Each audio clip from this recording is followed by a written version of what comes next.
Após a Revolução Russa de 1917, Lenin coloca em prática sua doutrina de expansão mundial do comunismo e, em 1920, estabelece as condições para a filiação ao Partido Comunista, entre elas a realização de amplas campanhas de agitação e propaganda nas organizações militares, principalmente no Exército.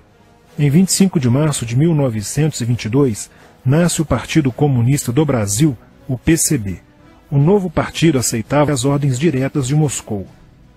Em 1927, partindo da teoria à prática, o PCB criou uma frente única operária e iniciou um trabalho de infiltração nos quartéis, influenciando Luiz Carlos Prestes, capitão do Exército, a aderir ao comunismo, fato que se deu em março de 1931.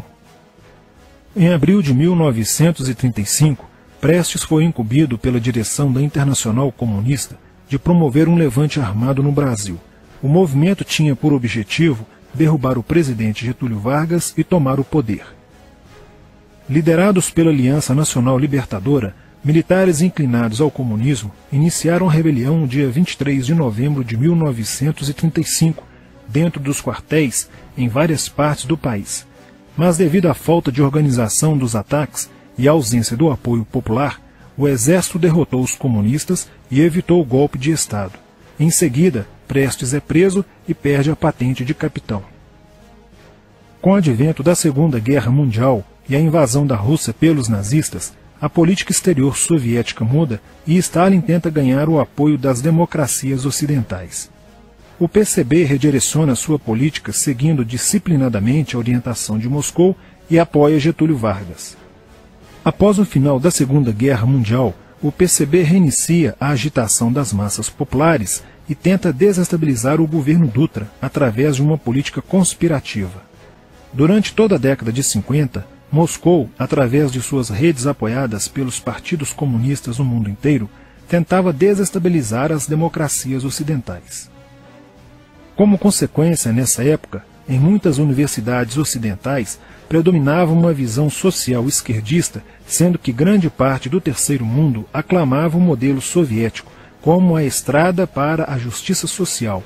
Muitos intelectuais se declaravam marxistas. Assim, a conjuntura era altamente favorável ao comunismo, o que provocou sua expansão dramática até o final da década de 50, com a vitória da Revolução Cubana. Isso fez o PCB defender com mais intensidade a luta armada como a única solução viável e progressista dos problemas brasileiros.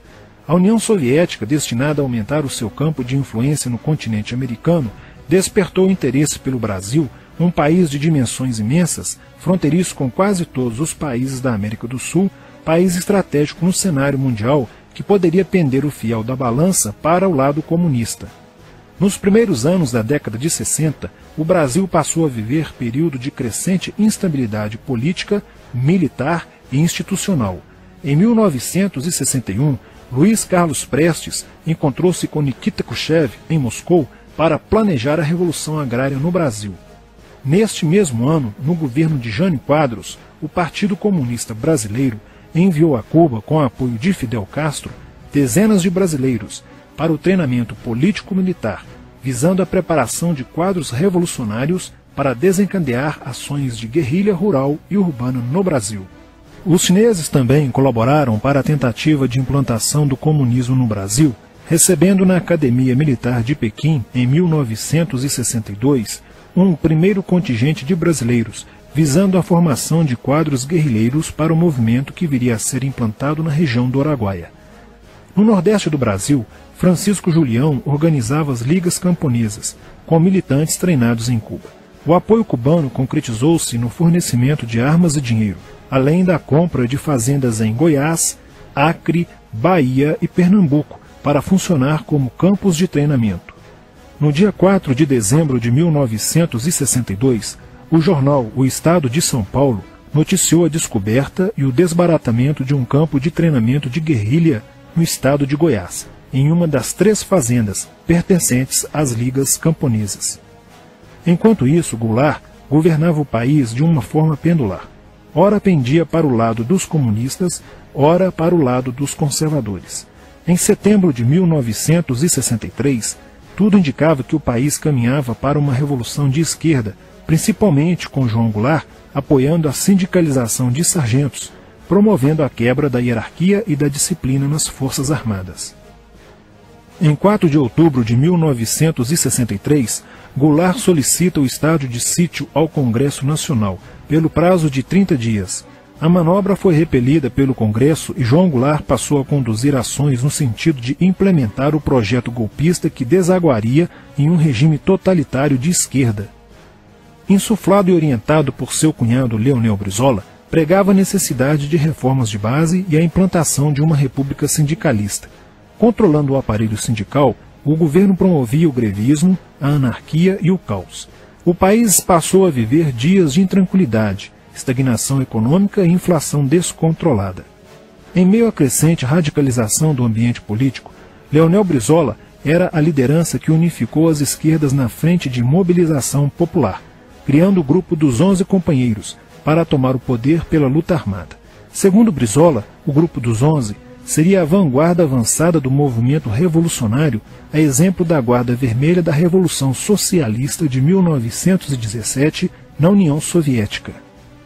Alheio às críticas que lhe endereçavam militares e oposição civil, João Goulart e o PCB mantinham entendimentos constantes.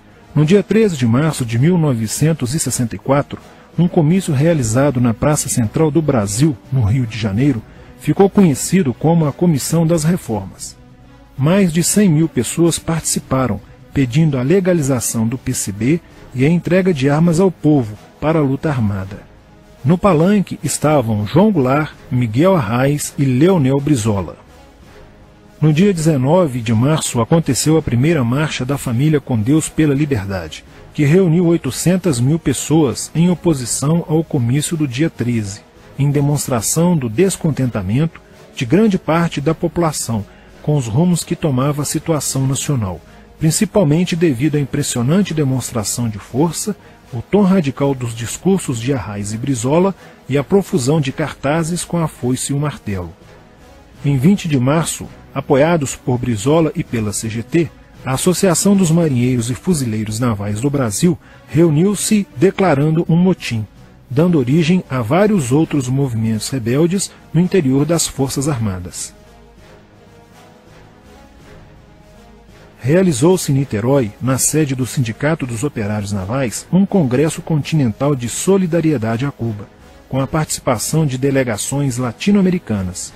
Luiz Carlos Prestes manifestou o desejo de que o Brasil fosse a primeira nação da América do Sul a seguir o exemplo de Cuba, se tornando uma nação comunista. Na véspera de 30 de março de 1964, João Goulart, ignorando o pedido de assessores e do seu líder na Câmara, Tancredo Neves, compareceu à sede do Automóvel Clube para uma homenagem da Associação dos Sargentos da Polícia Militar.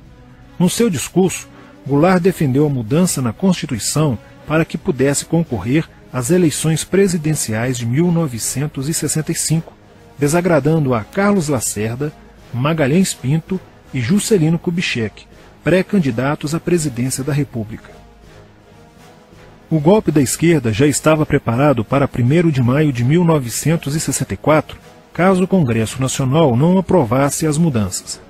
A imprensa brasileira, bem como importantes setores da Igreja Católica, do meio empresarial e a maior parte do Congresso Nacional, exigiam ações das Forças Armadas para conterem os comunistas no Brasil. Ao final de março, jornais como o Globo, Jornal do Brasil, Correio da Manhã e Diário de Notícias pregaram abertamente a deposição do presidente João Goulart. Nos bastidores dos acontecimentos, os serviços secretos dos Estados Unidos e da União Soviética trabalhavam intensamente, tentando cada um fazer a balança pender para o seu lado, não medindo esforços para levarem o Brasil a uma guerra civil. O general Olímpio Mourão Filho resolveu partir com suas tropas sediadas no estado de Minas Gerais para o Rio de Janeiro. O general Castelo Branco, ao saber disso, telefonou para Magalhães Pinto, governador de Minas Gerais, com o intuito de segurar o levante. O governador mineiro argumentou que, uma vez iniciada a revolução, seria um erro parar, pois alertaria as forças fiéis a Goulart, podendo agravar a situação. A falta de reação do governo Goulart e dos grupos que lhe davam apoio foi notável. Não se conseguiu articular uma reação armada por parte da esquerda. Também fracassou uma greve geral proposta pelo Comando Geral dos Trabalhadores, em apoio ao governo. João Goulart, em busca de segurança, viajou no dia 1º de abril do Rio de Janeiro, onde se encontrava no momento da Revolução, para Brasília, e em seguida para Porto Alegre, onde Leonel Brizola tentava organizar a resistência. Mas João Goulart desistiu de um confronto militar com os revolucionários e seguiu para o exílio no Uruguai. No dia 2 de abril, o presidente da Câmara dos Deputados, Ranieri Mazzilli, assume provisoriamente a presidência da República e mais de 1 milhão de pessoas lotaram as ruas e praças do país para comemorar a vitória. No dia 11 de abril de 1964, o Congresso Nacional se reuniu para eleger o novo presidente da República. O general Castelo Branco, aclamado por grande parte da sociedade brasileira, apoiado pela imprensa e por importantes setores da Igreja Católica, além de contar com a aprovação de grandes líderes políticos, entre eles Juscelino Kubitschek, precisava de 238 votos para ser eleito em primeiro turno, e acabou recebendo 361 votos. No dia 15 de abril, Castelo Branco assume a presidência da República, consolida a vitória sobre o movimento comunista e renova as esperanças do povo brasileiro de ter um país com dias melhores. Porém, a esquerda derrotada colocaria em cena, nos anos posteriores, Carlos Marighella, ideológico comunista e defensor da luta armada, que submeteria o povo brasileiro às ações mais obscuras da guerrilha, o terrorismo.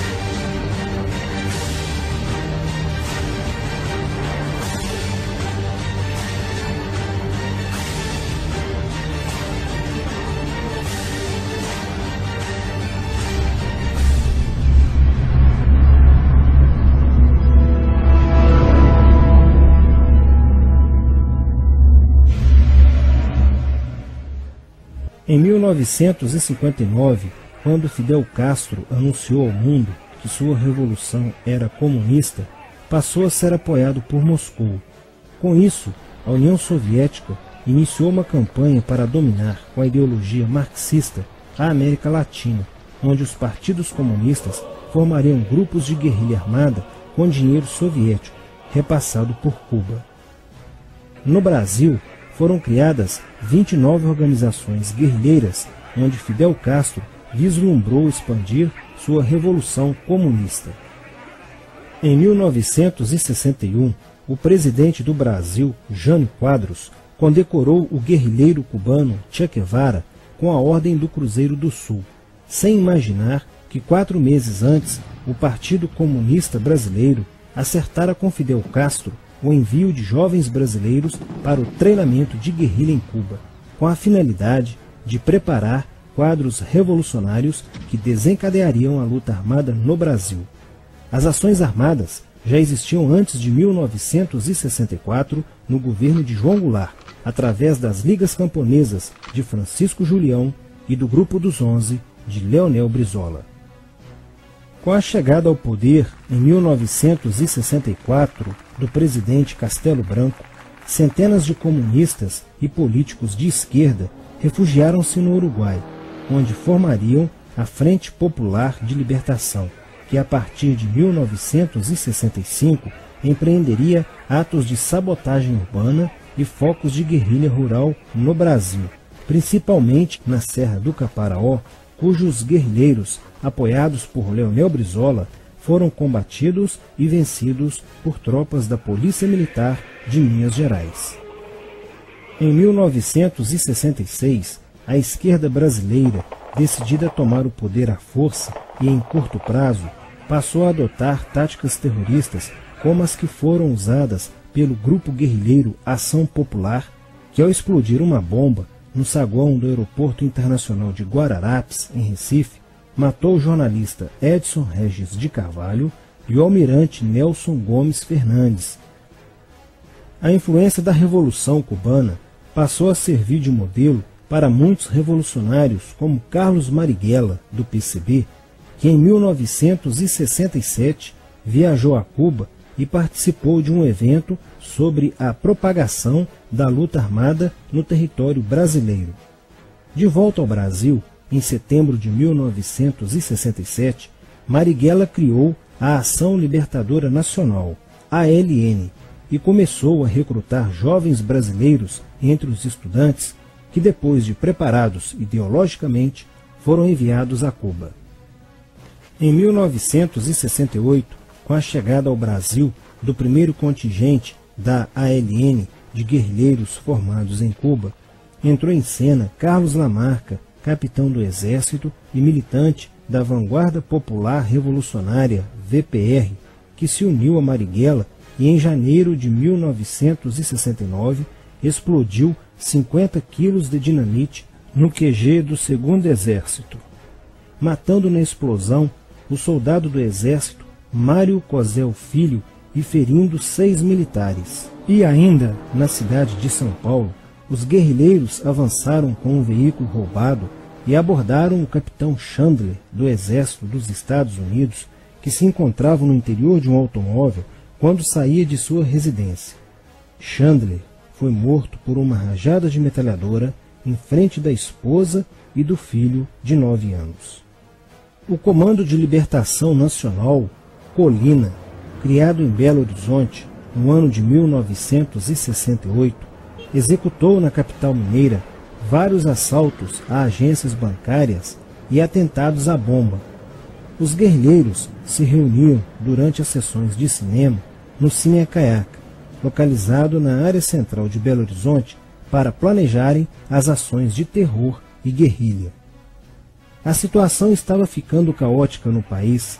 Os guerrilheiros praticavam atentados à bomba nas grandes cidades, matando e ferindo vários inocentes, aumentando a insegurança e o medo da população, que passou a exigir ações imediatas do governo brasileiro para acabar com a violência praticada pela guerrilha. Atendendo ao clamor público para combater o terrorismo e a guerrilha com mais rigor, o presidente Costa e Silva editou o Ato Institucional número 5, AI-5, que previa o exílio e punições mais severas aos autores de atos de guerrilha terrorista praticados contra a população brasileira. Em desafio à nova medida do governo de proteção à sociedade, Carlos Marighella, em 1969, lançou o seu mini-manual do guerrilheiro urbano. Neste mesmo ano, só no Rio de Janeiro, a ALN, para aumentar os seus recursos financeiros, praticou 30 assaltos, sendo a maioria deles contra as agências bancárias.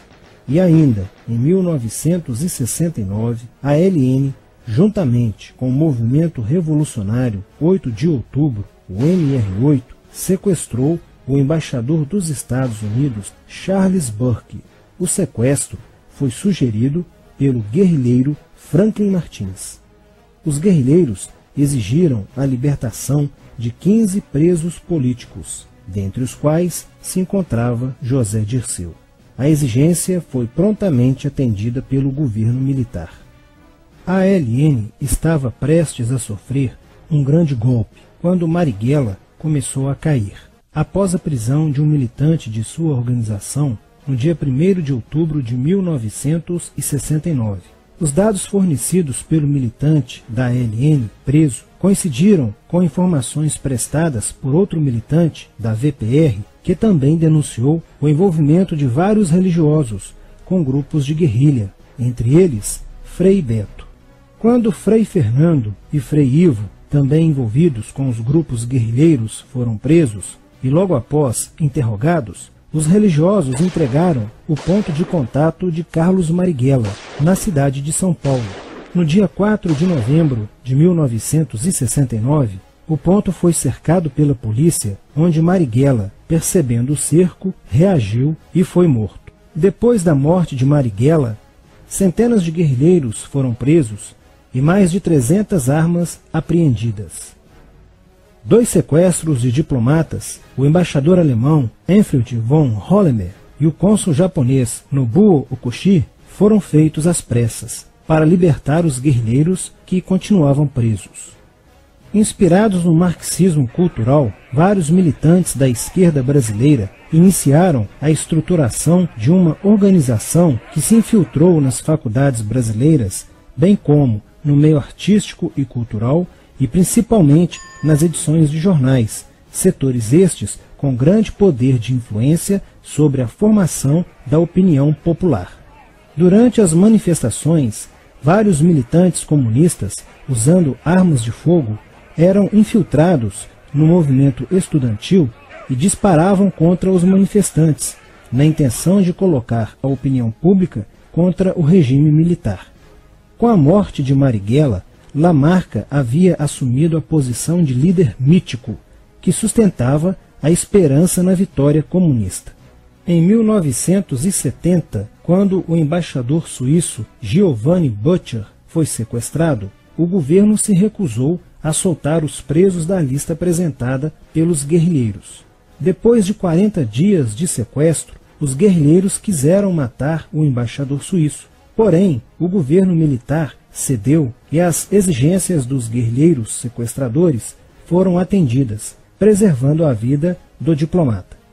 Na cidade de São Paulo, o cerco sobre a vanguarda popular revolucionária, liderada por Carlos Lamarca, estava se fechando. Isso fez com que Lamarca fugisse para o Vale da Ribeira e montasse um campo de treinamento para a guerrilha. Na tentativa de descobrir este campo, tropas da Polícia Militar do estado de São Paulo foram deslocadas para a região. No dia 8 de maio de 1970, um pelotão comandado pelo tenente da Polícia Militar, Alberto Mendes Júnior, foi emboscado e rendido por guerrilheiros da VPR. O tenente Mendes foi feito refém e obrigado a seguir com os guerrilheiros na direção de Sete Barras. Depois de um dia e meio andando pela mata, Lamarca formou um tribunal revolucionário e decidiu matar o tenente Mendes, que teve o crânio esmagado por coronhadas de fuzil desferidas pelos guerrilheiros Diógenes e Fujimori. Apesar do cerco, Lamarca conseguiu escapar e em 1971 chegou ao sertão da Bahia. Depoimentos de guerrilheiros presos em Salvador levaram o exército ao esconderijo de Lamarca, que, estando armado de metralhadora, reagiu à prisão e foi morto. Após a morte de Lamarca, o número de militantes presos era bem maior que o número de guerrilheiros em ação no Brasil. Os guerrilheiros, percebendo que o cerco estava se fechando, passaram a sequestrar aviões comerciais e obrigar o piloto a desviar para outro país, onde pudessem se exilar. 4 desses aviões foram desviados para Cuba. Os guerrilheiros comunistas estavam perdendo a guerra. Os militantes que abandonavam as armas eram acusados de traição nos tribunais vermelhos e executados pelos próprios companheiros, em atos de justiçamento. Já no início de 1971, o PCdoB conduzia o trabalho de campo na região do Araguaia, na divisa entre os estados de Goiás, Pará e Maranhão, com a missão de implantar um núcleo guerrilheiro que tinha por objetivo fomentar uma revolução socialista, onde centenas de guerrilheiros já haviam se estabelecido há pelo menos 6 anos. No início de abril de 1972, o presidente Médici enviou à região do Araguaia equipes especializadas em inteligência que, da busca do conhecimento sobre a atividade clandestina, logo efetuaram as primeiras prisões, entre elas a de José Genuíno, primeiro guerrilheiro preso no Araguaia. Logo após, o exército sofreu as suas primeiras baixas, ao ter um grupamento emboscado por elementos liderados por Oswaldo Orlando da Costa, conhecido por Oswaldão. Isso fez com que o exército passasse a empregar tropas convencionais que cercaram toda a região do Araguaia. Com a derrota cada vez mais próxima e com o total abandono logístico do PCdoB, ao qual os guerrilheiros foram relegados, sem armas, comida e remédios, vários militantes da guerrilha encurralados quiseram se entregar, mas foram mortos pelos próprios companheiros em atos de justiçamento. Após a morte de Oswaldão e o desmantelamento do comando militar da guerrilha, o cerco do exército se fechou sobre os rebeldes e vários guerrilheiros foram presos. Assim terminava o sonho da esquerda brasileira de transformar o Brasil em uma ditadura comunista. Mas a esquerda brasileira não desistiria de conquistar o poder e retornaria mais tarde com uma tática mais eficiente que a luta armada: o marxismo cultural.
so great a treasure words will never do. Surely, if this is promises are mine to give you, mine to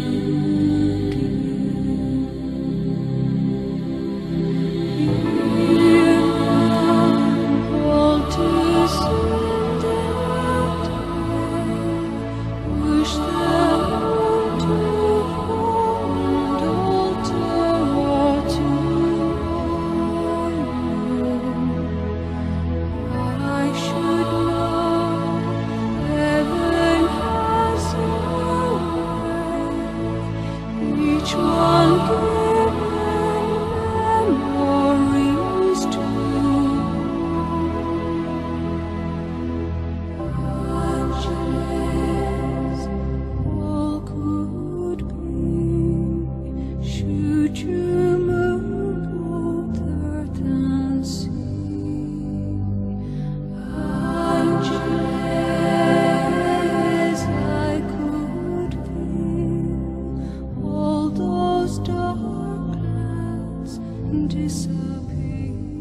Signs from the heavens say I'm the one.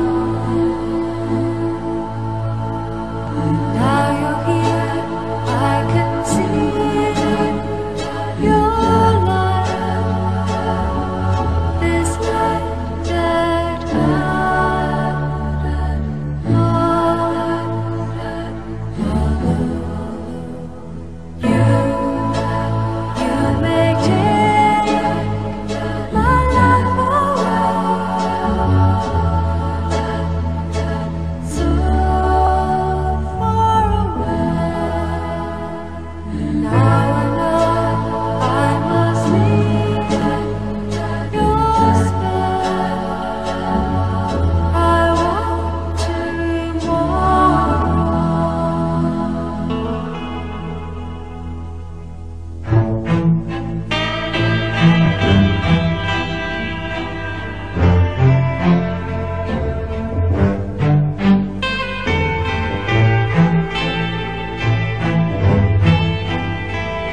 de